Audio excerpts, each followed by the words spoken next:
Man stellt fest, dass bereits Kinder mit 6 Monaten mit Smartphones oder mit Tablets ruhig gestellt werden. Gerade auch junge Eltern, die überfordert sind, die nicht mit dem Kind umgehen können, eben den jungen Kindern schon sehr früh Tablets. Viele Kindergartenlehrpersonen schlagen heute Alarm. Warum? 30-40% aller Kindergartenkinder sind verhaltensauffällig, zum Teil sogar auch aggressiv. Und immer mehr müssen den Kindergarten eigentlich noch einmal wiederholen, weil sie noch nicht sogenannt schulreif sind. Also sie passen noch nicht in unser Bildungssystem. Wichtig zu wissen ist, dass in den ersten Lebensjahren die sozialen und emotionalen Kompetenzen ausgebildet werden. Und wie soll das funktionieren, wenn Sie kein Gegenüber haben? Wie soll das funktionieren, wenn Ihr Gegenüber ein Tablet ist, ein iPhone, ein Computer? Wie können Sie mit dem in Interaktion treten? Wie können Sie mit dem lernen, sich zu streiten, Frieden zu schlichten? Das kann nicht funktionieren. Das nächste, was aufkommt, das E-Book soll das normale Buch ablösen, das normale Kinderbuch. Warum macht das für uns keinen Sinn? Es gibt vielerlei Studien darüber, dass Eltern beim Lesen gedruckter Bücher mehr inhaltliche Bemerkungen machen. Sie erzählen dem Kind mehr über das, was da ist. Sie fragen das Kind über das Buch und sie stimulieren auch zum Weiterdenken oder darum, eigene Formulierungen zu machen. Die Kinder erinnern sich nachher besser an das, was sie vorgelesen bekommen haben, als solche, die mit dem E-Book unterwegs sind, auch wenn sie mehr Zeit mit dem Lesen des E-Books verbracht haben.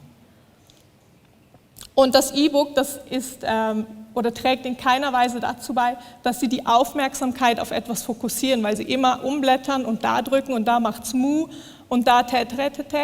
Und sie fördern die Konzentration hier nicht. Das muss einfach gesagt werden. Es wird weder die Konzentration gefördert, noch die Aufmerksamkeit fokussiert. Und das ist das, was wir dann nachher in der Schule haben. Das sind die 2 Punkte, wo wir nachher in der Schule wirklich drum kämpfen müssen.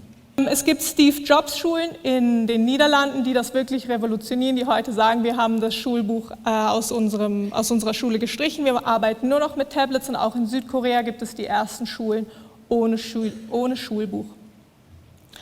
Lernt man besser mit dem Buch oder mit dem Computer? Ganz klar mit dem Buch, das haben wir eben auch schon gehört. Es gibt eigentlich nur Nachteile, die das nach sich zieht, weil geben Sie doch mal einem Kind ein Tablet und sagen Sie, recherchiert mal Bulgarien. Dann schauen die sich die erste Minute an, wo ist Bulgarien und dann sind die ganz woanders, ganz schnell. Amerika geht sogar so weit, dass im Frühjahr 2013 in 46 Bundesstaaten die Handschrift aus dem Curriculum gestrichen wurde, der Grundschule. Wir lernen also nicht mehr schreiben. Was können die Kinder dafür ab nach der 4. Klasse? Das 10-Fingersystem und zwar perfekt. Wir haben heute Morgen von Herrn Schumann gehört, die Imagination und wie Albert Einstein in seiner Welt lebt. Jetzt stellen wir uns vor, der Albert Einstein hätte die ganze Zeit nur irgendwelche Spiele auf seinem Tablet gespielt. Der hätte gar nie diese Gehirnleistung entwickeln können. Wir hätten vielleicht heute nicht, dass Albert Einstein ein Auto erfunden hätte, aber wenn es nicht genial große Geister gegeben hätte, wir würden heute nicht Auto fahren, wir hätten nicht so einen Computer hier, kein Beamer und wir laufen einfach in Gefahr, unsere Kinder zu nicht ganz so schlauen Kindern erziehen, um es mal schön auszudrücken. Das Interessante hierbei, die New York Times hat hier berichtet oder getitelt, eine Silicon Valley Schule, die nicht computert, also ohne Computer auskommt. Silicon Valley ist in Kalifornien der Hauptsitz, wo all diese Tech-Giganten ihre Büros haben, wie Google, eBay, Yahoo, Facebook. Eben, da gibt es eine Waldorfschule und auf diese Waldorfschule schicken alle diese großen Tech-Giganten ihre Kinder. Und hier ein interessantes Zitat von Alan Eagle von Google. Die Vorstellung, dass eine App oder ein iPad mein Kind besser lehren kann zu lesen oder zu rechnen, ist lächerlich. Also die wissen eigentlich, was gut für ihr Kind ist. Und sie schicken ihre Kinder auf eine Waldorfschule. Und sie sind diejenigen, die dafür verantwortlich sind, dass wir heute einen riesigen Konsum von Tablets und Smartphones und alle möglichen in unserer Alltagswelt, aber auch in der Schulwelt haben. Auch ganz interessant, der mittlerweile verstorbene Steve Jobs, eben derjenige, dem seine Firma diese iPad-Schulen pusht und fördert in Holland. Er sagt von sich selber, er war ein Low-Tech-Vater. Seine Kinder hatten kein iPhone und kein iPad und er hat in seiner Autobiografie, wurde geschrieben, beziehungsweise in seiner Biografie über ihn, im Interview hat er gesagt, schau, abends trifft sich die ganze Familie bei uns am Esstisch, Wir reden miteinander, es gibt keine technischen Spielereien, es wird über den Tag geredet, über aktuelles Weltgeschehen, über Bücher vielleicht, die wir gelesen haben, aber Technik ist bei uns zu Hause relativ streng limitiert. Ein anderes Beispiel, Evan Williams, ehemaliger Mitarbeiter von Google, er hat Twitter und Blogger.com mitbegründet. Er sagt, dass seine Kinder keine iPads besitzen, dafür hunderte von Büchern, die sie lesen können.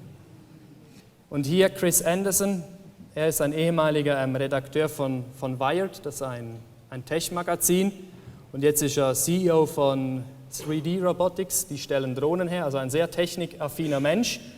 Er hat seinen Kindern sehr strenge Zeiten einerseits gegeben, wie sie die Sachen benutzen dürfen, hat aber auch auf allen Geräten Überwachungssoftware eingeführt. Und er sagt über sich, meine 5 Kinder im Alter von 6 bis 17 Jahren beklagen sich bei mir, dass niemand ihrer Freunde so strenge Regeln hat wie sie. Aber ich habe die Gefahren dieser Technologien aus erster Hand gesehen und ich möchte nicht sehen, dass das auch meinen Kindern passiert. Unsere Regel Nummer 1 lautet, keine Bildschirme im Schlafzimmer, garantiert nie. Das ist eine Schlagzeile, Facebook wirkt im Gehirn wie Kokain. Wenn man in einer Studie hat man Probanden Bilder gezeigt, die etwas mit Facebook zu tun haben und nicht etwas mit Facebook. Und halt all diese Bilder, die entfernt etwas mit Facebook zu tun hatten, da ging im Gehirn, in den verschiedenen Gehirnarealen ging ein Feuerwerk auf. Auch das einfach nur als kurzer Hinweis, wie gefährlich diese sozialen Medien sind in Bezug auf das Gehirn. Dass man da wirklich auch süchtig werden kann. Jeder Like, Sie kennen das vielleicht, wenn man ein Lob bekommt, man fühlt sich gut. Und im Internet jeder Kommentar, jeder Like ist wie ein Lob, man fühlt sich gut. Dopamin wird ausgeschüttet, der Körper gewöhnt sich an diesen Dopaminrausch und irgendwann ist das wie normal. Man muss noch mehr, noch schneller, immer mehr haben davon. Ein Gespräch mit der besten Freundin oder dem besten Freund, ein Tag am Strand, Abendessen mit Freunden. Und das ist, wie es heute aussieht, das ist die heutige Generation. Was unsere Generation sehr gut kann, ist, wir schauen etwa 98 Mal pro Tag aufs Handy. Das sind so im Schnitt alle 10 Minuten, 6 Mal die Stunde. Und alle 18 Minuten unterbrechen wir die aktuelle Tätigkeit, die wir gerade ausführen, zugunsten des Handys. Also das heißt, wir sind konstant irgendwie abgelenkt. Gibt es ein Leben nach Facebook? Wir haben eben gesehen, es gibt Milliarden Nutzer, die Facebook tagtäglich nutzen. Ich versuche zurzeit auch ohne Facebook neue Freunde zu gewinnen. Täglich laufe ich also durch die Straße und schreie um mich herum, was ich gekocht habe, was ich gegessen habe, was ich eingekauft habe, wo ich bin, was ich gerade mache und wie ich mich fühle. Das machen sie virtuell so.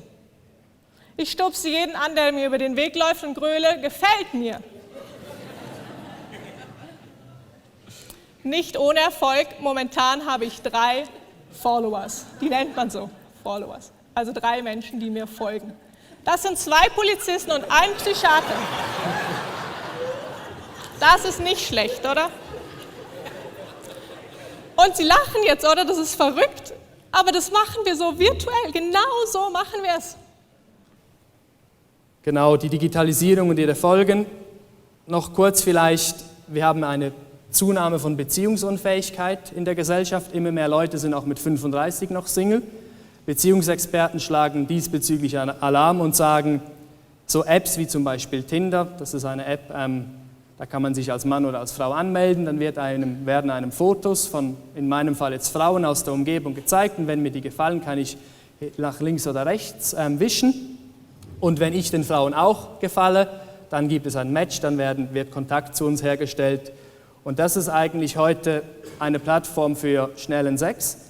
Und die Paartherapeuten oder Experten warnen einfach davor, weil man jetzt einen riesigen Pool an Frauen hat, an Möglichkeiten, haben immer mehr Frauen, natürlich auch Männer, Hemmungen, sich dauerhaft zu binden, weil man die ganze Zeit im Hinterkopf hat, es könnte ja noch irgendwo etwas Besseres sein. Und auch die ganzen Beziehungen, sagen wirklich anerkannte Forscher aus Deutschland, verändern sich in den folgenden Jahren, wenn wir nicht aufpassen, dahingehend, dass wir saisonale Partner haben. Vielleicht im Winter, wenn wir es gemütlich haben möchten, haben wir so einen Kuschelbären, mit dem kann man auf dem Sofa sitzen, heißen Kakao trinken. Und dann im Frühling möchte ich mich aber dann sportlich betätigen, dann möchte ich lieber eine Sportskanone haben. Dann sucht man sich eine Sportskanone, im Sommer möchte man vielleicht schön in Urlaub, dann sucht man sich einen gut betuchten. Und das klingt jetzt enorm lustig, aber das ist heute schon gang und gäbe und das ist ein Problem, was wir haben durch diese Digitalisierung der Gesellschaft.